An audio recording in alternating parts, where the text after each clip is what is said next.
Hello everyone and happy Friday. Welcome back to the attic. It's nice to be back up here on Instagram Live spending time with you today. Excited to be joined today by Caitlin Kinnunen. She's probably best known for appearing in Broadway's The Prom, which I got to see on the campaign trail last year and absolutely fell in love with. I've had it stuck in my head all morning. I'm also just excited to have Caitlin in the room today, chat a little bit about identity, and showing up for other people. I felt like one of the main themes of the prom was the importance of allyship and sticking up for other people. So let's jump over and see how Caitlin's doing. Hey! Hi! How are you? I'm good. How are you? I'm great. I have no complaints today. Same. You know? That's great. How are your plants? My plants are so good. Some of them are so good. I have murdered an orchid, and one of the other orchid is not doing great. I'm hoping I can save it. But other than that, they're fantastic. For everyone who's watching, I have been DMing Caitlin because she is posting these pictures of the plants she's acquiring, and I have been trying to acquire plants for the house as well. I did just get an orchid a few weeks ago, and I put it in the bathroom. And I think maybe the moisture in the bathroom is helping it thrive. Ooh, I might have to do that because this one is not, it's not good. It's not good. I know like you just like never water it, like maybe once a week. Yeah, see that's the thing is I was doing that and then it was not doing well. And so I called my mom who's like an orchid expert. Her house is just like full of them and they always rebloom and they're beautiful, and I was like, Mom, what do I do? And she's like, it needs more water. And so now I think I've overwatered it. I haven't found the right amount. I haven't found the balance yet. It's a struggle. I know like ice cubes can work. Yeah, that's what she does. She just does an ice cube a week, and they're like the most beautifully brilliant orchids you've ever seen, and yet here I am killing them left and right. So I'm a failure. Well, I feel like, you know, if killing plants is the worst thing that's happening to you right now, then you're like, you're doing just fine. I'm doing all right. Yeah. So we started on a good foot here. Well, I'm glad you're doing well. Like I mentioned at the top, I got to see The Prom last year. You were nominated for a Tony for Best Actress for it. What was that like? It was insane, to say the least. It was incredible and overwhelming and just about every emotion you can think of all wrapped into one. You know, it's something that I had like dreamed about for a really long time and thought like, oh, what if? And then all of a sudden that what if was in front of me, and it was a dream come true. Yeah. And it's really scary. So, I mean, what was it like the day that you got the news? Like, were you surrounded by people? Did you wake up to it? I was really nervous. It's like leading up to Tony's is really difficult because there's so much pressure that has gotten put on you, whether that's pressure that you've put on yourself or pressure that other people have put on you. So I was feeling it for myself. I was like, oh God, I don't know what's going to happen. I'm nervous about this. And so I went and I actually stayed at a hotel because I just wanted to be like alone and not have to worry about anything. And like, I was like, if I wake up and don't get nominated, I want to be able to like cry and feel my feels alone and not have to deal with anyone else. So I woke up in a hotel that was beautiful and lovely. And then I watched the like live stream of the announcements and they said my name and I cried so hard. So many tears. It was well deserved, Caitlin. You were wonderful. Thank you. In the show. I got to see. I forget when I saw it. It must have been early last year. Mm-hmm. And I never got to go to prom. And you and I chatted after the show, and I went with a friend, and they asked me if I wanted to say hello to the cast afterwards, and I was like, oh yeah, sure. It'll be nice to say hello to everyone. And then at the end of the show, I mean, I was a wreck at the end and like people were coming up and asking for photos, and I was like wiping tears. You're like, yeah. And then at the end of the show, I came backstage to see you and was just like an emotional wreck. It really hit me in the feels because I never got to go to prom. I never got to, you know, fall in love in high school and like have first love the way a lot of the other characters in the story had.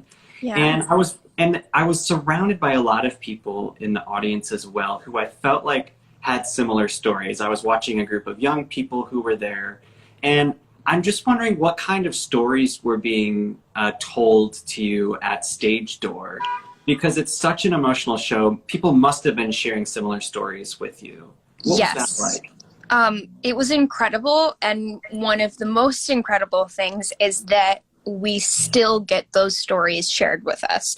The amount of messages that I get over Instagram of people who still feel seen and represented by this show is overwhelming. But the stories that we got that were just touching and heartwarming and heartbreaking, that it truly was everyone, kids would come and see it, adults, older generations, everyone would come and see it and just feel seen and represented. And we would get so many people saying that they saw themselves on stage in a character that they had never seen before. And because of that, they felt represented. And I think that's so important, because representation matters.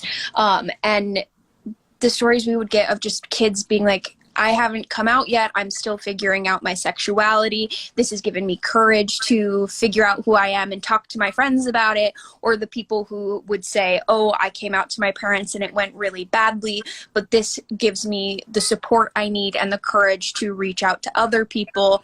Or the people who would say, I'm out and proud to my parents and everything is great. And I just love the love that this show had. We truly got the gamut of reactions to it, and each and every one of them means the world to me, especially when these people come up and tell me their stories, because that takes such great courage, and I just admire that so much. And I'm so grateful that people talk to me about their feelings. Yeah. It creates a little bit of what I call vulnerability fatigue on the trail, because so many people saw themselves in the campaign and shared similar stories with me on the sideline. And I was just so glad that the prom was there, especially for young people, and that you are a figure that young people felt comfortable enough to talk to about sometimes the most terrifying, vulnerable thing in your life. What was something else that was extremely memorable about it? Quite a few. Well, let me back up, because you have an interesting fan base, and a very dedicated fan base who stormed my DMs and questions them, calling you an icon, an idol, queen. And I'm just wondering, what does that allyship mean to you? That people see you as an icon or an idol or someone that they feel comfortable enough looking up to. What does that kind of representation mean to you?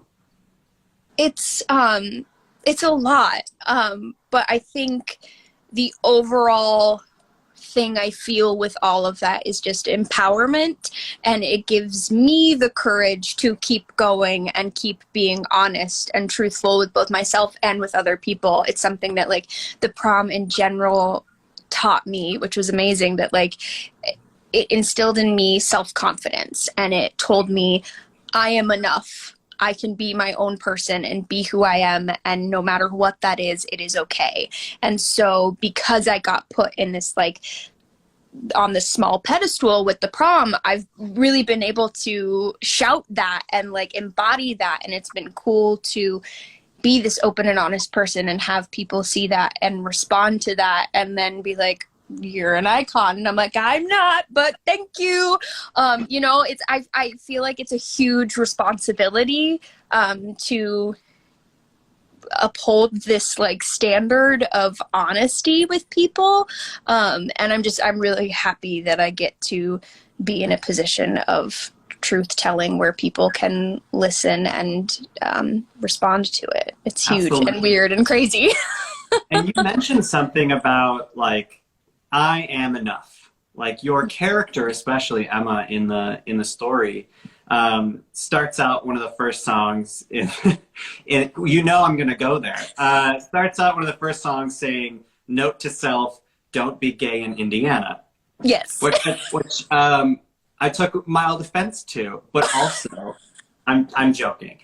I'm so glad that a queer kid in the Midwest in a red state in flyover country was the kid that was being portrayed on the stage. Yeah. But I think so often queer lives between the coasts get forgotten and Yes. And are forgotten and are erased. That the reality is, like, Emma is trying to survive every day, walking down the hallways of her high school, and by simple existence, right? You're not out. You're very quiet and shy. Your character's life was sort of in danger in a way that she was consistently, belittled and put down. And I'm just so glad that was the reality we were also showing. That queer reality in, like, kids in Indiana every single day are just trying to get by. Yeah. They don't get to go to prom. They don't get to fall in love. They don't get to be out. They don't get to talk about who they are. They're simply trying to survive. And I'm really glad that story was told as well. Yes. And, a lot of other kids, they just never get to go to prom. And I'm wondering, so we'll shift here a little bit. So what was, I'm like reading the question, like I wouldn't want someone to ask me that question. I'm ready. Like, I'm just not going to ask. I'm not a journalist. What are, but I guess just to finish my last point, like, you talked about allyship and you talked about the importance of it.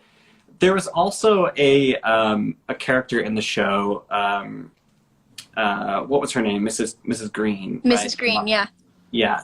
Who is kind of just like the image of, like, a Karen, right? Like a very homophobic Karen. Yep, Karen, capital C, yes. Right. And that's a reality for a lot of young queer people. And I'm wondering if you heard any stories related to, like, maybe parents or folks from older generation, maybe perhaps seeing themselves in a character on stage and wondering, like, is that me? Or, like, do I need to change? Or how do I become a better ally? It happened. It happened a lot. Sorry, you froze for a bit. We're back now. Oh, sorry. It happened a lot. And one of my favorite stories actually was during our run in Atlanta, we had a talk back, and there was a gentleman who had seen the show, and he spoke up and he said, when I came to this show, I didn't know what it is about. I wouldn't have come if I knew what it was about. And I have to say that coming into this show, I was a Mrs. Green. I did not support this. I did not support you. I thought it was wrong.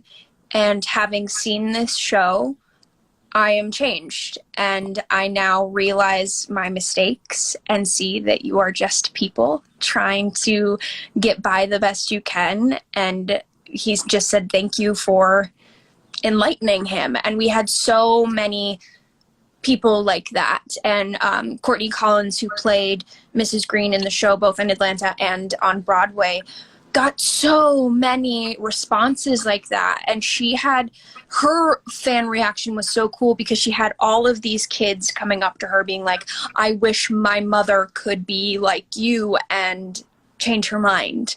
And then she also got responses like that one where it was like, oh, I didn't support this going in, but your journey in this show has changed my mind. And so I think what was so cool about our show is that it really spoke to everyone. There wasn't a specific thing of like, oh, well, you'll only really relate to this one character. No, it had something for everyone. It had younger generations, older generations, people who didn't support it, people who did, all come together in this, like, melting pot of a musical theater piece and celebrate love. And that's what the show was about. And I'm so glad that it'll tour and that they're turning it into a movie, because so many people need to see this kind of story. And it also, it talks about very serious issues in a way that disarms people. And, I think about a lot of the moms that I grew up around, right? And I think I'm more interested in those trajectories. Like when people are allowed to see themselves and then perhaps come away feeling different thinking differently about like how they can be an ally, how they can best show up for other people. And, you know, it's campy, it's fun, it's exciting, but there are a lot of Mrs. Greens out there who we need to, you know, kindly beckon to the right side of history. And that's why I love arts. That's why I love theater. I think it's a great way of disarming people. You know, when we break that fourth wall and we say, you know, come on over. It's okay. You're going to be all right. We want you over here. Yeah. So, did you ever get to go to prom? I didn't because I was homeschooled. Do you say you did or you didn't? I did not. Oh my gosh. So we're both non-prom goers. Exactly. I got to go to the before party and the after party because I had friends who were going. But I did not get to go to the prom itself. Oh my goodness. So, yeah, just a little lame Caitlin sitting at home waiting for the after party. I was at, I think, my junior year, because I studied abroad my senior year, but my junior year, I was part of this like creative theater festival, and most of the kids like went back home to go to prom, and I stayed for the award ceremony with my mom. Yeah, I think that's fine. Yeah. But I was wondering, because one of my questions for you was like, would you want people to see your prom photos? You know, I think about like how it was just like blown up for kids. Yeah. And, I don't know if I want that in my life. Like me in a little tuxedo, like on my parents' staircase. I mean, I feel like I have equally as embarrassing photos out there in the world. So like, I have no shame in that. If I had them, I'd be like, yeah, put them up. Let's embrace this disaster of a teenager, and bravo. We can accept it. Exactly. We have to celebrate all parts of us. I love it. So, how is quarantine going for you? It's up and down, you know. It's hard. I am a type 1 diabetic, and so for me, this, back when it all like started, was very scary. It still is, but I took it very seriously, and I said, you know what? I need to put my health and my immune system first for a second. And so I started self-isolating pretty early on. I've now been inside my apartment for 58 days. I haven't left once. I go downstairs to check the mail, but I have not stepped outside the building in 58 days. And so that part is like weird and scary and challenging, but at the same time, I'm really taking this as an opportunity to do some like self-healing and self-care that I've been putting off for like a really long time.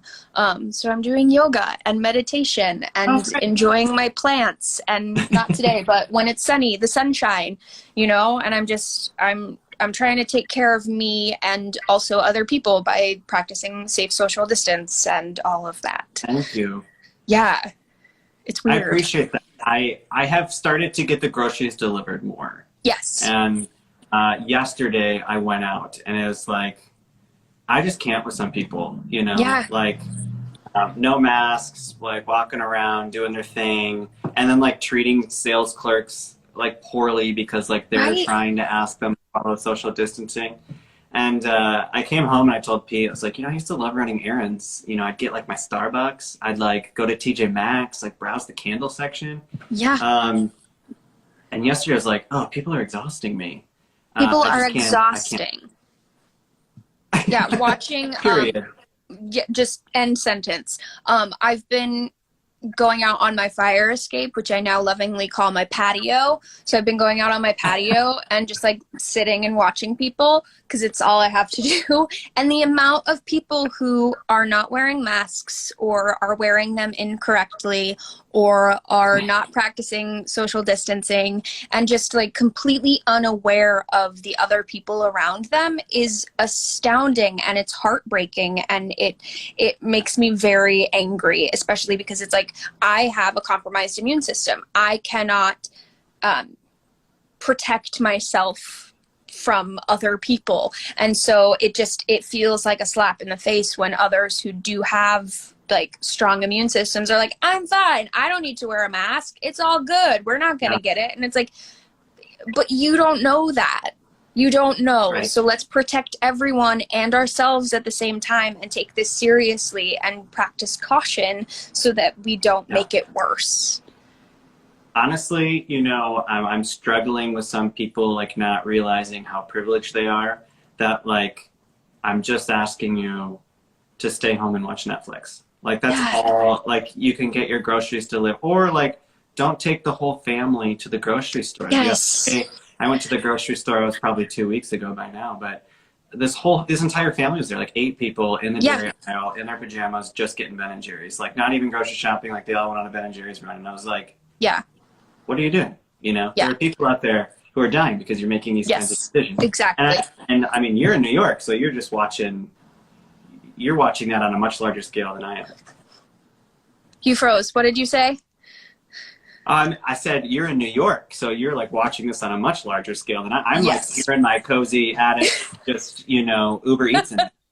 Yeah, it's all very interesting. And like my addition to that is like, I do acknowledge that this is hard for some people and that people are without work and without income, and that's scary. And that part of it is hard. But on the large scale, we are just being asked to stay inside, and that is not hard. That is something we can all do. We can all sit down and watch a movie and take care of ourselves, and by doing that, take care of our communities. I was having that conversation with my roommate that it's like, people are treating it like, oh my God, I haven't like been able to go get my coffee. It's the end of the world. And it's like, no, it would be the end of the world if you went and got your coffee and you gave COVID to someone. Right. Like, we can give up coffee right now. It's okay. Absolutely. Well, I appreciate you advocating for that. And thank you. And, you know, this is why I've been hosting these chats, just because I know isolation can also be terrifying and isolating, right? Yes. People feel lonely and scared and nervous and alone, which is why I've been hosting these conversations. So I appreciate you spending a little time with me today just to help people feel a little bit closer. Anytime. Yeah. So what's next for you? Anything on the horizon that we should know about? You know, it's all I was going to be in a production of Bye Bye Birdie at the Kennedy Center, but that got canceled. I was supposed to be doing a production of Freaky Friday up at Active Connecticut. That has been postponed. Hopefully we will get to do it at a later date and time when everything is safer and we can do it without putting others at risk. But that is what I had on the calendar. And so right now it's free. I'm just here with my plants. That's what I've got lined up. I'm going to become a crazy plant lady. I love it. Well, it's so good chatting with you. It was great meeting you on the trail last year. I'm so glad that you still have this following, people who look up to you and feel just a little bit less alone because there are people like you in the world. So thanks for doing what you can for the community, especially for Thank you. Hey, you got it. You know?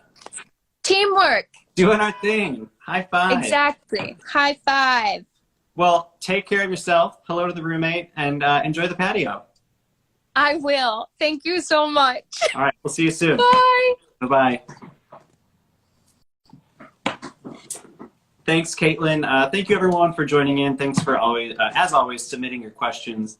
I'm really excited for next week. I have some really exciting stuff coming up, really exciting guests. I know I was a little slow on the chats this week, but hopefully we'll pick it up next week. Make sure that you're reaching out to the people around you, especially those who you think are doing just fine. I have touched base with a few friends who I always consider to be my strongest friends, and every time we chat with one another, we're honest with each other. This can be really hard. This can be painful and isolating and scary.